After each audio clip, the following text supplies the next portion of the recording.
대부분의 종교에서 중요한 것은 교주의 가르침입니다. 물론 기독교에서도 예수 그리스도의 가르침은 중요합니다. 그러나 기독교에서는 예수 그리스도의 가르침 이상으로 중요한 것이 있는데 그것이 바로 예수 그리스도다 하는 것이죠.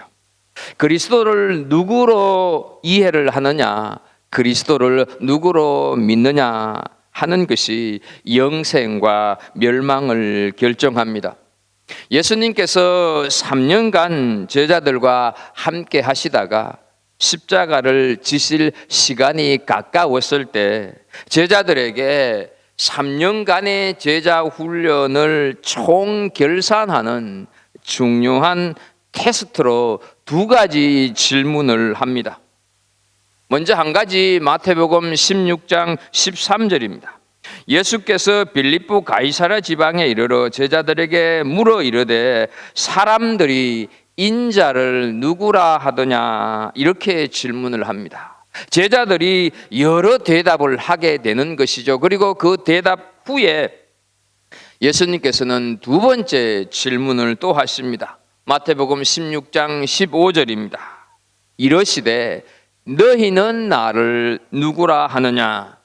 이 두 가지 질문의 핵심은 그가 누구신가라는 것입니다. 물론 이 질문은 당시 예수님을 지켜보고 있던 사람들에게도 있었습니다. 그것이 오늘 본문 34절 말씀을 보게 되면 이에 무리가 대답하되 우리는 율법에서 그리스도가 영원히 계신다 함을 들었거늘 너는 어찌하여 인자가 들려야 하리라 하느냐? 이 인자는 누구냐? 이렇게 사람들이 질문을 하고 있습니다. 인자는 지난 시간에 말씀을 드린 대로 사람의 아들이라고 하는 말로 구세주 메시아를 칭하는 말입니다. 그렇다면 우리와 똑같은 사람의 모습으로 사람의 아들로 오신, 그러나 스스로 메시아임을 자청하는 그는 도대체 누구인가 하는 것이죠. 인자는 도대체 누구신가 하는 것입니다. 누구도 이 질문에 명확한 대답이 없이 자신을 그리스도인이라 말을 해서는 안 될 것입니다. 그리스도인은 단순히 교회에 열심히 나오는 사람이 아닙니다.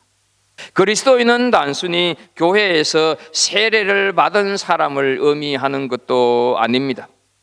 그리스도가 누구인가를 확실하게 알고 확실하게 믿고 확실하게 따르는 사람, 그 사람이 바로 그리스도인이라 할 수가 있습니다. 그리스도가 누구신지에 대한 분명한 신앙 고백 없이 자신을 그리스도인이라고 주장해서도 안 됩니다. 우리는 다 신앙을 경주하는 사람들입니다. 신앙을 경주하는 우리들이 물을 수 있는 질문 중에서 이보다 더 중요한 질문은 없습니다. 우리는 오늘 본문 말씀을 통해서 이 중요한 질문에 대해서 좀 살펴보려고 합니다. 본문에서 정언하고 계시는 인자는 누구신가 하는 것에 대해서 좀 살펴보도록 하겠습니다. 첫 번째로 인자는 우리의 연약함을 아시는 분이십니다. 본문 27절에 지금 내 마음이 괴로우니 무슨 말을 하리요? 아버지여 나를 구원하여 이때를 면하게 하여 주옵소서. 그러나 내가 이를 위하여 이때에 왔나이다 말씀을 하고 있습니다. 주님께서 왜 내 마음이 괴로우니 라고 기도를 하셨을까 하는 것이죠. 지난주에 살핀 대로 23절을 보면 내가 이제 인자가 영광을 받을 때가 왔도다 이렇게 하셨는데 영광을 받으시는 것이 얼마나 좋습니까? 그런데 왜 주님은 오늘 이 27절에서 내가 괴롭다 이렇게 기도를 하고 계실까? 여러분, 영광이 무엇입니까? 영광은 다른 것이 아니라 십자가에서 죽는 것입니다. 그래서 주님이 괴로우시다 하는 것이죠. 괴로움과 근심으로 마음이 온통 소용돌이 치고 있다 하는 것이죠. 눈앞에 닥친 자신의 처참한 죽음으로 인한 두려움과 근심을 견디다 못한 주님께서 하나님 아버지를 향해서 간구하셨습니다. 아버지여, 나를 구원하여 이때를 면하게 하여 주옵소서. 아버지여, 이 죽음에서 나를 건져내어 살려 주옵소서라고 하는 기도를 하고 있는 것이죠. 그런데 그렇게 시작했던 기도가 27절 하반절에 보게 되면 그러나 내가 이를 위하여 이때에 왔나이다, 이렇게 기도가 달라지고 있는 것을 보게 됩니다. 사실 이 27절은 공간복음에 나오는 예수님의 겟세마네 기도의 형태의 변화된 기도의 모습이다 하는 것을 우리가 알 수가 있습니다. 마태복음, 마가복음, 누가복음 모두에 다 이 겟세마네 기도가 기록이 되고 있는데 편의상 우리는 오늘 마가복음 14장 36절 한 절만 좀 보겠습니다. 이러시되 아빠 아버지여, 아버지께는 모든 것이 가능하오니 이 잔을 내게서 옮기시옵소서. 그러나 나의 원대로 마시옵고 아버지의 원대로 하옵소서 하시고, 여러분 이 마가복음 이 14장 36절을 오늘 본문 27절과 조금 비교해서 좀 보십시오. 이때를 면하게 하여 주옵소서, 이 기도와 이 잔을 내게서 옮기시옵소서, 그리고 그러나 내가 이를 위하여 이때에 왔나이다 하는 이 기도와 그러나 나의 원대로 마시옵고 아버지의 원대로, 어떻습니까? 그 의미가 동일하지 않느냐 하는 것이죠. 예수님의 이 기도를 보시고 어떤 생각이 드십니까? 금방 살려달라고 했다가 금방 죽어도 좋으니 하나님 뜻대로 하나네, 변덕이 심하신 분, 이런 생각이 혹시 드십니까? 우리가 정말 예수님을 사랑해야 하는 이유, 제가 정말로 예수님을 사랑하는 이유는 우리들이 겪고 있는 그 아픔을 예수님도 똑같이 느끼시는 분이시기 때문에 그렇다 하는 것이죠. 우리가 두려워하는 것처럼 주님도 똑같이 지금 두려워하고 계십니다. 주님도 쓸쓸해 하셨고 주님도 외로워하셨습니다. 그렇기 때문에 주님은 우리의 심정을 너무나 잘 아시고 우리를 도우실 수 있다 하는 것이죠. 하나님의 아들이라고 해서 손가락 하나만 까딱까딱거리면서 이렇게 하라 저렇게 하라 명령하고 계시는 분이 결코 아니다 하는 것이죠. 지금 내 마음이 괴롭고 두렵다 하는 것입니다. 우리와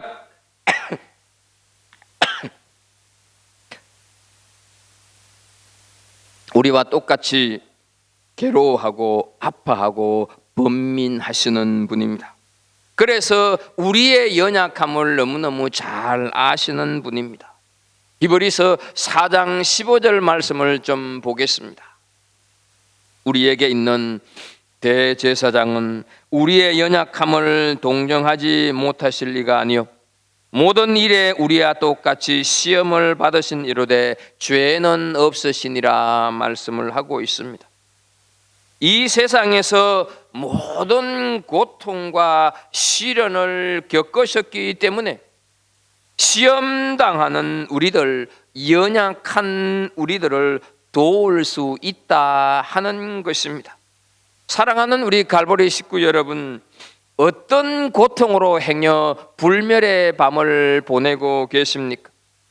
나 혼자만 그런 아픔을 겪고 있다 이렇게 생각이 되십니까? 인생에서 내가 겪는 역경만큼 다른 사람도 다 겪는다 하는 것이죠. 그러나 그 고통 주님은 외면하시지 않는 것입니다. 인자이기 때문에 그렇다 하는 것이죠. 성경에 나오는 하나님의 사람들 중에서 고난의 골짜기를 지나가지 않은 인물은 없습니다. 그런데 그 인물들을 가만히 보게 되면 미련스러울 정도로 오래 참는 사람들이었다고 하는 사실입니다.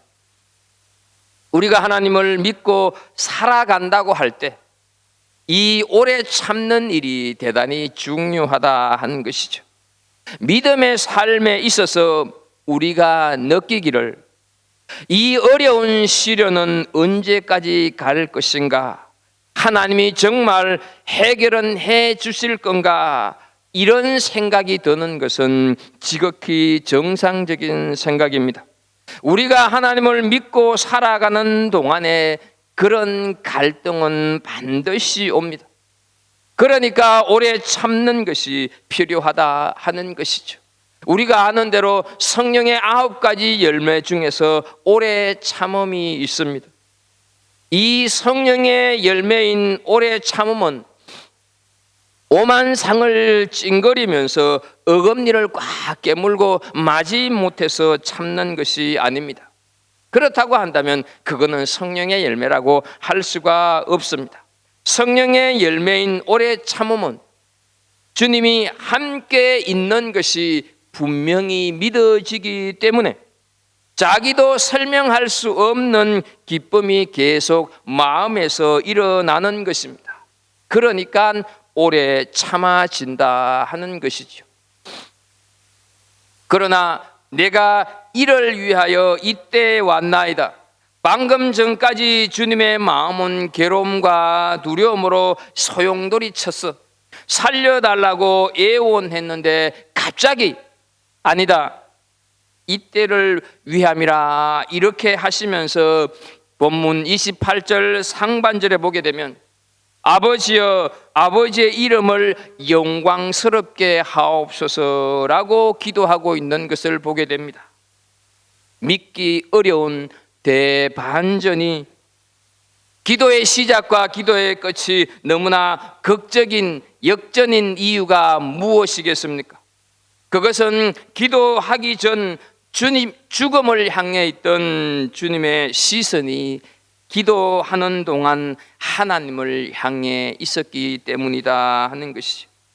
당신이 십자가 죽음으로 만인을 구원하시는 하나님의 영광이 기도하는 가운데 보였던 것입니다. 죽음이 비록 고통스럽지만 죽음의 결과가 찬란한 부활, 영원한 생명이 보여졌기 때문이다 하는 것이죠. 사랑하는 우리 성도 여러분, 고난이 찾아올 때 시선을 주님께 고정하시는 은혜가 있기를 축복합니다. 그분은 우리의 연약함을 도우시는 인자이십니다.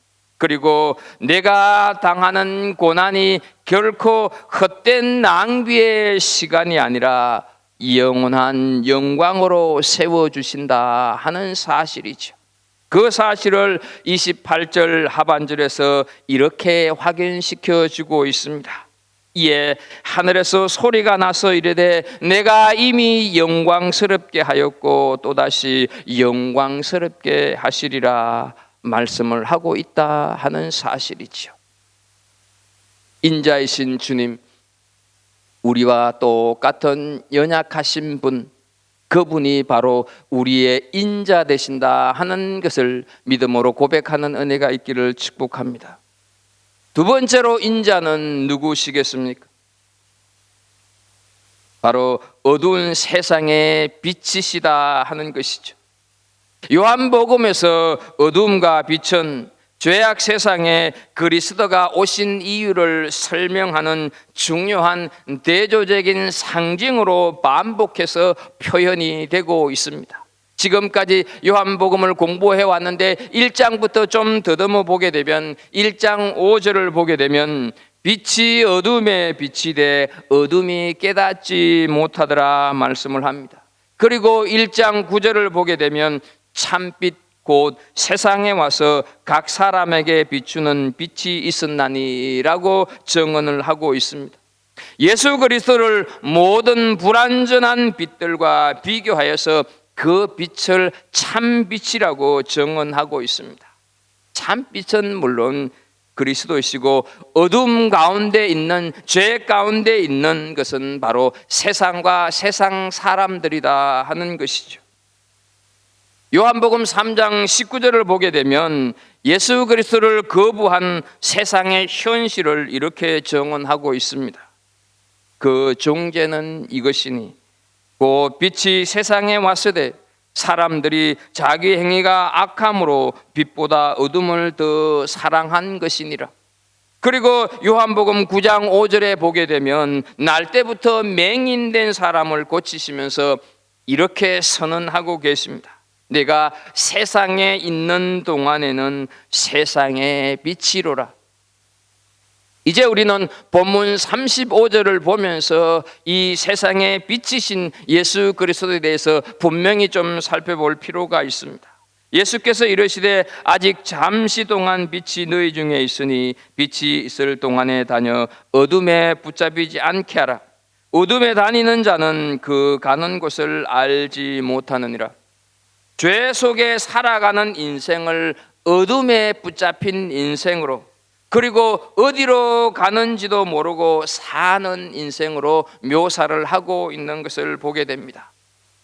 사랑하는 우리 성도 여러분, 지금 우리가 살고 있는 이 세상이 죄에 붙잡혀서 어디로 흘러가고 있는지도 모르게 온통 어둠이 쫙 깔려 있다고 하는 생각 들지 않으십니까? 다음 주일 27일 주일 한국 광화문 일대에 한국교회 연합예배가 있는 것을 여러분들은 잘 알고 계실 겁니다. 저는 이날이 정말 어둠에 사로잡혀서 타락으로 치닫는 대한민국의 참빛이신 예수 그리스도를 분명히 드러내는 날이 되었으면 좋겠습니다. 이 연합예배는 여러분들이 아시는 대로 동성애 합법화와 포괄적 차별금지법을 제정하는 것에 대한 반대하기 위한 예배인데, 차별금지법에는 여러분 개별적 차별금지법과 포괄적 차별금지법이 있습니다. 그런데 개별적 차별금지법은 인종차별, 여성차별, 장애인차별처럼 특정한 것에 대한 차별금지입니다. 그런데 이것은 이미 헌법에 보장이 되어 있고 이 법은 우리가 당연히 지켜야 하고 지지해야 할 법입니다. 그런데요, 거기에 살짝 바꾸어서 포괄적 차별금지법은 특정되지 않는 너무 추상적이고 광범위한 모든 것에 대한 차별금지입니다. 이 법이 제정되면 남자와 여자로 구별되고 있는 생물학적인 구분이 없어지고 사회적인 성 개념이 되어버린다 하는 것이죠. 그러니까 성이 남자, 여자 이런 것이 아니라 여러 가지 많은 성이 생겨나게 되고 결정될 수 있다 하는 것이죠. 남자가 나는 오늘부터 여자다 이렇게 말을 하면 여자 화장실에 들어가도 되고 여성 사우나실에 들어가도 된다 하는 것이죠. 여성 사우나실에 있던 여성들이 수치심을 느껴서 고소를 하게 되면 여성 사우나실에 나는 여자다 하고 들어온 남자를 차별했다고 해서 고소한 사람이 도로 이렇게 처벌을 받는 법이 이 포괄적 차별금지법이다 하는 것이죠. 이 법이 통과되게 되면 동성애나 트랜스젠더에 대한 성경적인 의견을 절대로 내놓을 수가 없다 하는 사실입니다. 또 하나, 사상에 대해서도 나는 김일성 주체 사상을 신봉하는 자입니다 라고 말을 하고 다녀도 한국에서는 버젓이 공무원 생활을 할 수가 있는 세상이 된다 하는 것이죠. 세상이 이렇게 온통 어둠으로 물들어가고 있습니다.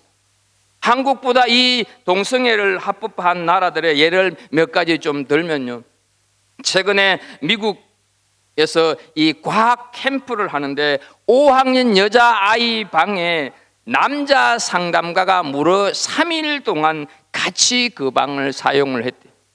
학부모들이 알고 그것을 학교에다가 이렇게 항의를 하니까 캘리포니아 법상 본인이 생각하는 성으로 숙소를 배정했기 때문에 문제가 안 된다 이렇게 발표를 했다는 것이죠. 스웨덴에서는 엄마 아빠 호칭 대신에 부모 1, 부모 2 이런 단어를 쓴다고 그래요. 엄마 아빠란 말이 차별을 줄 수 있다는 것입니다. 여러분, 우리가 살고 있는 뉴질랜드도 이미 예외는 아니다 하는 사실이죠. 한국에서 만약 이 법들이 제정되게 되면 먼저 합법화시킨 나라들의 전철을 밟는 못된 어둠의 세상이 되는 것이 불을 보듯이 뻔하다 하는 것이죠. 그러니 이런 악법이 입법화되는 것을 막아야 한다 하는 사실입니다. 세상을 어둠에 거하도록 조종하는 사탄의 역사가 주 예수 그리스도의 이름으로 떠나가고, 이것을 입법화하려고 하는 정치인들이 자기 자식들이 그렇게 되면 어떻게 될까 하는 마음으로 회개하고 돌아서기를 위해서 기도할 수 있는 우리들이 되어야 할 것입니다. 주님은 오늘 본문 36절에서 너희에게 아직 빛이 있을 동안에 빛을 믿으라, 그리하면 빛의 아들이 되리라 말씀을 하십니다. 빛 대신 그리스도를 영접하고 믿으면 이제 어둠 가운데 거할 필요가 없다고, 그 빛의 자녀가 된다고 선포를 하고 있습니다. 그런데 우리는 이 35절과 36절에서 반복되고 있는 빛이 있을 동안에 라고 하는 그 말씀에 주목해야 합니다.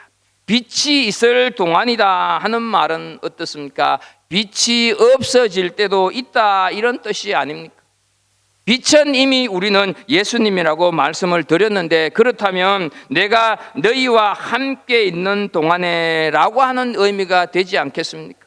하지만 예수님은 이 말씀을 하신 후 며칠 후에 십자가에 달려 죽임 당하셨습니다. 그럼 내가 너희와 함께 있는 동안에 라고 하는 말씀을 우리는 어떻게 이해를 해야 할까 하는 것이죠. 주님은 죽으신 것으로 끝난 것이 아니었습니다. 부활하시고 성천하셨습니다. 그리고 지금은 우리와 영으로 함께 계신다 하는 것이죠. 다시 말씀을 드려서 빛이신 우리 주님이 이 세상에서 사라졌던 적은 단 한 번도 없습니다. 그런데 이에 비하여서 우리는 유한한 존재이지 않습니까? 조만간에 끝날 인생들이 바로 우리들이다 하는 것이죠. 그러므로 너희에게 빛이 있을 동안에, 이 말은 너희에게 아직 생명이 있을 동안에 라고 하는 한 차원을 높여서 우리는 이해할 수가 있지 않겠습니까? 인생이라고 하는 내 무대가 다 하기 전에 지금 내가 그 무대 위에서 할 수 있는 것이 있다고 한다면 그것은 빛이신 주님 안에서 빛의 자녀, 하나님의 자녀로 살아가고 이 세상을 그렇게 이해해야 한다 하는 것이죠. 움켜잡고 그냥 가지려고 하는 욕심과 미움으로 이 세상을 살아가지를 말고 섬기고 서로 사랑하고 함께하는 인생을 살 때, 인생이라고 하는 무대에 막이 내리고 조명이 꺼지는 순간 후회 없이 우리는 인생이라고 하는 무대를 내려올 수 있지 않겠습니까? 그리고 기쁨으로 빛이신 하나님 앞에 설 수 있지 않겠습니까? 아직 빛이 있을 동안에 빛을 믿으라 이렇게 말씀을 하십니다. 믿는다고 하는 것은 신뢰입니다. 내가 누군가를 신뢰한다는 것은 그와 더불어서 내 운명을 함께 하겠다고 맡기는 것입니다. 빛이 있을 동안 빛을 믿으라 하는 말씀은 내가 지향하는 이 삶이, 예수 그리스도가 지향하는 이 삶이 우리에게 고난으로 다가올지 모르지만 그 삶이 영생으로 이어진다고 하는 것을 신뢰하고 따라라, 이 말씀을 지금 하고 계시는 것이죠. 세상에서 가장 불행한 인생이라면 어디서 왔다가 어디로 가는지 모르고 사는 존재가 아니겠습니까? 때때로 우리가 살아가면서 우리 삶에 어두움이 들일 때가 있는 것 사실입니다. 그러나 어두움이 들어지면 우리는 지레 겁을 먹고 날개를 접고 지금은 어두울 때니까 이 어둠의 소낙비만 피해보자 이렇게 하면서 움츠려들기보다는 빛의 자녀, 믿음의 자녀로 산다는 것이 바로 빛이 없는 곳에서 스스로 빛이 되어서 주변을 밝히는 삶이 빛의 자녀인 우리들이 이 인생이라고 하는 무대 위에서 살아가야 할 삶이 되어져야 한다 하는 것이죠. 외부의 빛이 가물가물 거린다고 하면 우리 안에 우리 내면 속에 살아 계시고 역사하시는 예수 그리스도의 빛을 드러내어서 주변을 비추면서 그렇게 행복의 둘레를 만들고 기쁨과 평화의 환경을 만들어가는 것이 예수 믿는 우리들, 예수 믿는 예배자의 삶이 된다 하는 것이죠.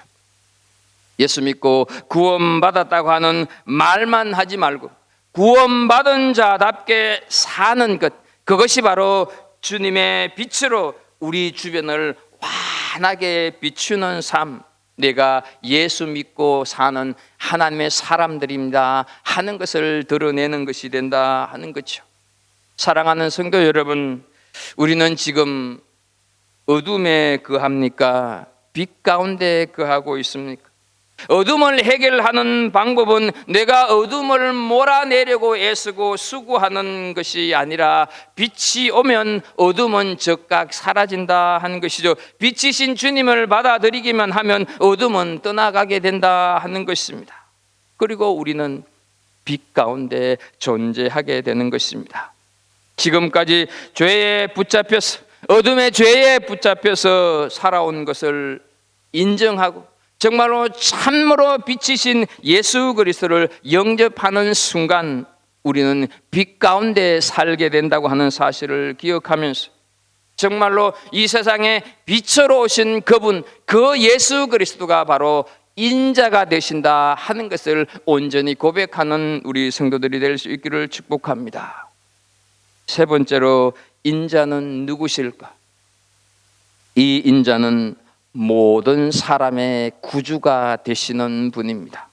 32절을 보면 내가 땅에서 들리면 모든 사람을 내게로 이끌겠노라 하시니, 이 말씀 속에는요 예수님의 사명이 무엇인가 하는 것이 분명히 들어 있습니다.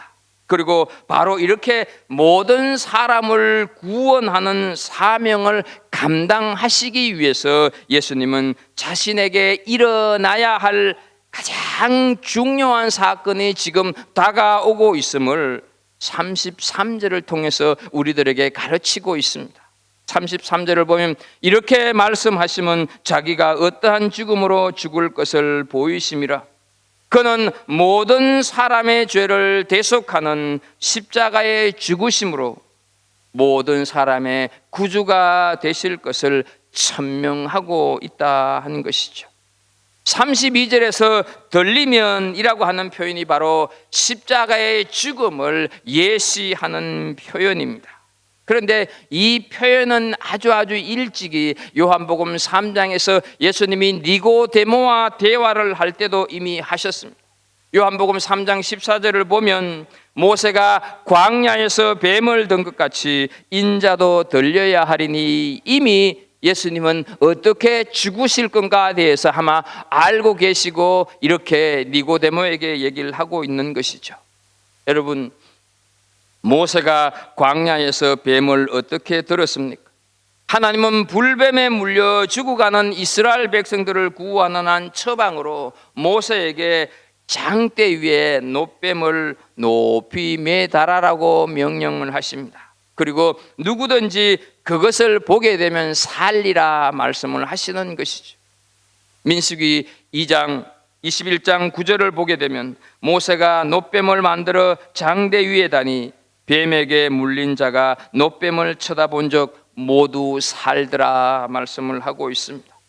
불뱀에 물린 자들을 위해서 놋뱀이 장대 위에 높이 매달리듯이 인자로 오신 예수님도 죄인 한 사람 한 사람을 위하여서 스스로 죄인이 되어서 십자가에 달리실 것을 이미 예언하고 계시는 것입니다. 그 인자, 그 예수 그리스도를 믿음으로 바라보는 모든 사람이 구원을 받게 될 거다 말씀을 하시는 것이죠. 여러분, 이것이 다른 것이 아니라 이것이 바로 복음입니다.